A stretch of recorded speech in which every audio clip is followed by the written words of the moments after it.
urifuza perime hera kuri provisoire usura urubuga rwacu kwihugura akadomorwa hanyuma ukora ibizamini byose wifuza ihugure nk'umusirimu.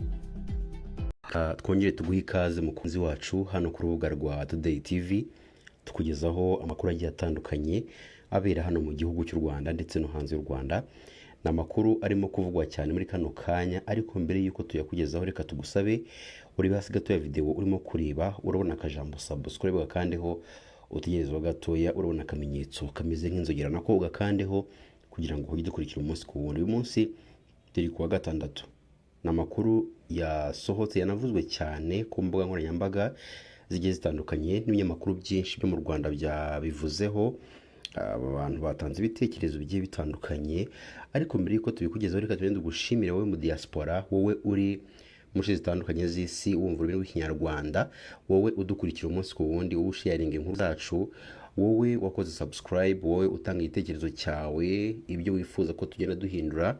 Turizera ko wanyuzweho ko tugenda duhindura buri kimwe bitewe n'ibyifuzo wowe tugezaho. Rero turagusaba kuzajya uhora uduha ibitekerezo kugira ngo turusheho kunoza uburyo dutangamo amakuru. Murabizi ko muri iki gitondo haramutse havugwa haniriwe havugwa amakuru y'umukozi wa RIB waje kwicwa. Hari amakuru rero yaje ko yamenyekana, ari tugiye kuza tukubwira 5 kuri 5. Ni mu rukera rwo kuri wa gatandatu tariki ya 15 Kamena 2024 nibwo mu isibo y'Ubumanzi mu mudugudu wa Nyakabingo Akagari ka Kagugu ni mu murenge wa Kinyinya akarere ka Gasabo mu nkengero z'umuhanda hagaragaye umurambo w'umukozi w'urwego rw'igihugu rw'ubugenzacyaha RIB bikekwa ko rero yaba yishwe. Amakuru dukesha amakuru BTN nayo ikesha bamwe mu baturage batuye muri kano gace kagaragayemo nyakwigendera, byavuga ko yishwe anizwe. Bavuga ko ayo makuru yamenyekanye nyuma yuko hari hanyuze umuntu ku muhanda yarangiza agatungurwa no kubona haryamye uwitwa Eric ari nawe mukozi wa RIB yarasanzwe azi. Noneho yakwitegereza agasanga yamaze gushiramo umwuka, ari byo yanatumye afata umwanzuro wo gutabaza. Uwamubonye yapfuye yavuze ko bishoboka ko yaba yishwe mu ijoro hagati, kuko mbere ho gato yari ari kumwe n'abandi arimo kunywera mu kabari kari aho hafi. Yagize ati hari uwahanyuze abona Eric aryamye ku nkengero z'umuhanda, noneho yamwitegereje neza asanga yapfuye nyuma yuko yaravuye ku kabari aho yanyweraga. Umunyamabanga nshingwabikorwa w'umurenge wa Kinyinya Havugizina Ntabwiko Charles yahamije iby'aya makuru avuga ko hataramenyekana uwaba yihishe inyuma y'urupfu rwa nyakwigendera, kuko bizamenyekana nyuma y'iperereza ryatangiye gukorwa. Yagize ati ntabwo haramenyekana ikishe umuntu cyangwa se ikishe inyuma y'urupfu rwe, kuko hategerejwe ikizava mu iperereza. Gitifu Havugizina kandi yaboneyeho gusaba abaturage gutangira amakuru ku gihe ibitagenda neza, ndetse n'abantu bataramenyekana cyangwa se batazwi muri ako gace bagatangirwa raporo. Umurambo wa nyakwigendera wajyanywe ku bitaro bya Kacyiru kugira ngo ukorerwe isuzuma. Hano mu Giporoso habereye amabara ya danje kabisa. Umusinzi yafashe ibuye yakubita mu modoka ya leta neza. Bwana tembuwe bya danje. Nimba koko ubona yuko muri mukuru niya kugenda dore ngaya amaboko yanjye sinabarwanya kuko mwe muri imbaraga z'igihugu. Nimba koko ubona yuko Today TV nk'ibisanzwe, niba usanzwe ukurikiye amakuru tukugezaho ariko ukaba utarakora subscribe, kora subscribe kugira ngo amakuru n'ibiganiro tukugezeho umunsi ku munsi ujye ubona uri uwa mbere. Ntago bigoye rero, ureba hasi gato ya video urimo kureba urabona akajambo subscribe gakandeho, utegerezwa gatoya urabona akamenyetso kameze nk'inzogera nako ugakandeho kugira ngo ujye dukurikira umunsi ku wundi. Abantu benshi ku mbuga nkoranyambaga barimo baribaza aho uyu musore yaba yagiye cyangwa se yaba yajyanywe nyuma yuko akubise ibuye mu modoka ya gisirikare, ku modoka ya gisirikare imbere ku kirahure, nk'uko mwabibonye kuri iyo videwo iri imbere ya screen zanyu twabagejejeho mbere y'uko tutangira kubabwira byinshi kuri aya makuru. Rero benshi batanze ibitekerezo byabo ku mbuga nkoranyambaga zigiye zitandukanye, ariko cyane cyane ku rubuga rwa Twitter. Ni umugabo cyangwa se umusore uzwi cyane ku mbuga nkoranyambaga witwa Kazungu Kabosi, niwe wapostinze iyi videwo rero igaragaza umusore wicaye hasi yasinze arimo kuvuga ati dore amaboko yanjye ngaya, munkorere icyo mushaka, muri imbaraga z'igihugu sinabarwanya. Ibyo byose rero benshi bavuze bati ni inzoga zabimuteraga, ariko benshi bavuga bati ese uyu mugabo ari bugenzwa ate, ese baramukorera iki, ese barareka inzoga zimushiremo hanyuma bamuhanire ibyo yakoze. Abandi baribaza byinshi, harimo abavuga bati aho ari bujye nta muntu uzigera yongera kumubona. Abandi bakavuga bati uko byagenda kose ntabwo azongera gutekereza inzoga mu buzima bwe bwose. Abandi bakavuga bati igihugu cy'u Rwanda ni igihugu cyiza, iyo usa ngo ni ahandi mu bindi bihugu bigiye bitandukanye tutavuze mu mazina, bakaba bamugiriye nabi bikomeye mu gihe yatangiriye imodoka za gisirikare akazikubita amabuye. Murabyibuka mu minsi ishize ubwo abakinnyi ba filime, umukinnyi wa filime witwa Nyakso, muramwibuka, ubwo yajyaga mu gihugu cy'u Burundi. Icyo gihe ahantu bagiye gushutingira filime habaye ikibazo cy'uko ariho perezida yari agiye guca. Rero banze guca kuva muri iyo nzira, bakomeza gushutingiramo kugeza ubwo abapolisi bashinzwe kurinda perezida baje kubahakura ku ngufu. Ibi rero byateje ikibazo gikomeye cyane. Nyakso yagumanywe igihe kinini, dore ko ari wari uyoboye ikipe yari igize abari barimo gukina filime, niwe wari ubayoboye.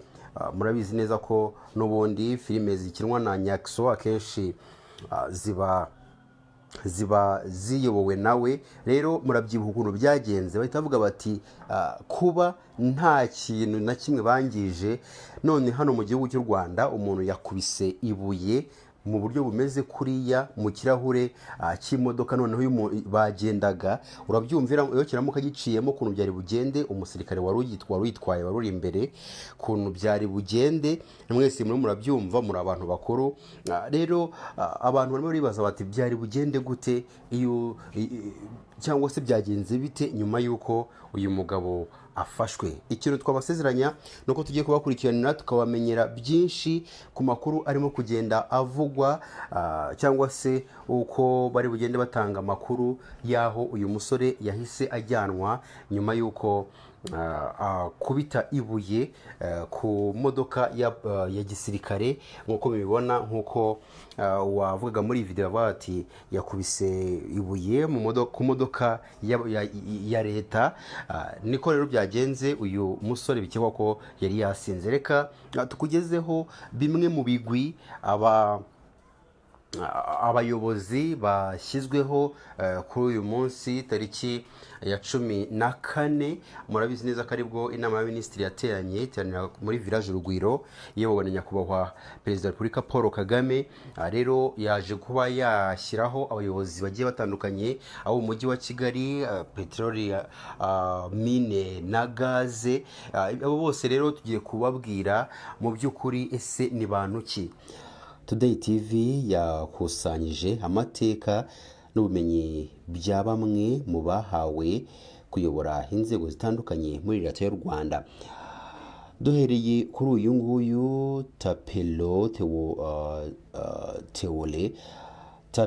Theole yagizwe umuyobozi mukuru w'ikigo kigenzura isoko ry'imari n'imigabane y'u Rwanda CMI. Tapelo Theole afite uburambe bw'imyaka irenga 24 mu byerekeye isoko ry'imari n'imigabane n'ubukungu muri rusange. Uyu mugabo kandi afite impamyabumenyi y'icyiciro cya kabiri cya kaminuza mu by'ubumenyi rusange.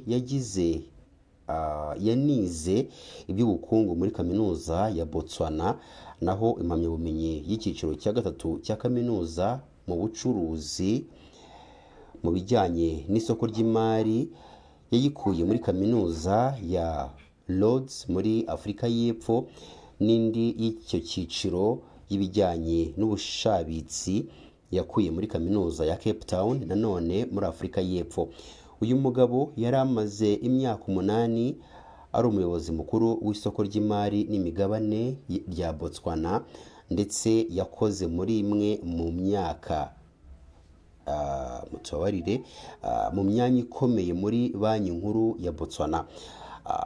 Teore ari mu bagize ikigo cya Afurika y'Epfo giteza imbere ubunyamwuga mu bakora mu by'imari SAIFM. Yize amasomo atandukanye ajyanye n'isoko ry'imari n'imiyoborere igamije iterambere muri Stellenbosch Business School. Hanyuma undi muyobozi washyizwe mu mwanya ukomeye ni Alice Uwase, yagizwe umuyobozi mukuru wungirije w'ikigo gishinzwe mine, peteroli na gaze mu Rwanda RMB. Uwase yari umuyobozi ushinzwe w'ishami rishinzwe ubushakashatsi bwa gaze, mine na peteroli muri RMB. Mbere yo kwinjira muri RMB yari umuyobozi ushinzwe ubucukuzi n'ubucuruzi bwa zahabu mu kigo cyitwa Ngari Mining. Stella Kabahire yagizwe umuyobozi mukuru ushinzwe ibikorwa by'umujyi wa Kigali, City Manager, asimbuye Rugaza Julia wari usanzwe ari muri uwo mwanya. Kabahire yarashinzwe imari n'ubutegetsi mu kigo gikora ubushakashatsi muri politiki za leta IPR Rwanda. Naho uwitwa Fabrice Barisanga yagizwe umuyobozi mukuru ushinzwe imyubakire n'imitunganyirize y'umujyi, City Engineer, asimbura Asaba Katabarwa Emmanuel. Rero Fabrice Barisanga yarasanzwe ari umuyobozi mukuru ushinzwe ubwikorezi muri Minisiteri y'Ibikorwa Remezo, afite ubunararibonye bw'imyaka 12 mu bijyanye n'ubwikorezi. Yakoze imirimo itandukanye aho yigishije mu bigo bitandukanye ibijyanye n'ubwikorezi transport, anakorera ibigo birenga byigenga n'imiryango itegamiye kuri leta. Yabaye umuyobozi ushinzwe igenamigambi n'ubushakashatsi mu kigo gishinzwe ubwikorezi RTDA. Afite impamyabumenyi n'icyiciro cya 3 cya kaminuza mu bijyanye n'ubwikorezi yakuye muri kaminuza ya Stellenbosch muri Afurika y'Epfo. Emma Claudine Ntirenganya yagizwe umuyobozi mukuru ushinzwe itumanaho n'uburezi mu mujyi wa Kigali. Yarasanzwe ari inzobere mu by'itumanaho, communication analyst mu biro by'umuvugizi wa guverinoma. Emma Claudine azwi cyane mu itangazamakuru aho yakoze kuri radio zirimo Sarusi mu biganiro byibanda cyane cyane ku muryango. Bernard yagizwe umuyobozi nshingwabikorwa w'akarere ka Gasabo, asimbura Umwari Pauline wari uri muri uwo mwanya. Bayasase yarasanzwe ari umukozi w'umuryango utegamiye kuri leta Black International, by'umwihariko mu bijyanye n'imishinga igamije kuzamura imibereho myiza y'abaturage. Yakoreye indi miryango itegamiye kuri leta nka Catholic Relief Service, CRS Rwanda, Faith Victory Association, FIVA Rwanda ndetse na World Vision Rwanda. Afite impamyabumenyi y'icyiciro cya 3 cya kaminuza mu bijyanye no gutegura imishinga yakuye muri Kabale University muri Uganda. Alexis Ingangare yagizwe umuyobozi nshingwabikorwa w'akarere ka Nyarugenge, asimbuye Ngabonziza Emmy. Ingangare yarasanzwe ari umuyobozi ushinzwe irangamimerere muri Minisiteri y'Ubutegetsi bw'Igihugu Minaloc.